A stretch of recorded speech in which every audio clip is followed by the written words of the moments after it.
তো কোনো সমস্যা নেই, কিন্তু নিজের ঘরে ফিরতে পেরেছি, নিজের পুরানো ঘর। আমি দীর্ঘদিন আমার অভিভাবক উদয়ন ঘোষের সঙ্গে আমি কাজ করেছি, রাজনীতি করেছি, তো সেখানে আমি তার সান্নিধ্যে আসতে পেরেছি, আবার কাজ করবার সুযোগ তিনি আমাকে দিয়েছেন। আমি নিজেকে ধন্য মনে করছি।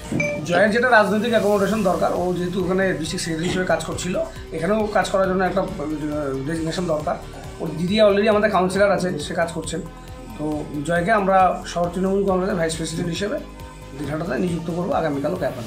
নাথিং নিউ, এবং এটা খুব একটা সারপ্রাইজিংও নয় আমাদের কাছে, বিশেষ করে আমার এবং ভিত্তিক এটা খুব একটা সারপ্রাইজিং ব্যাপার নয়, কারণ আমরা চাইছিলাম জয় ঘুরে আসুক, এবং জয়ও যে ওখানে ভালো নেই মানে মানসিকভাবে জয় তো নিশ্চয়ই পয়সা রোজগার করতে ওখানে যায়নি।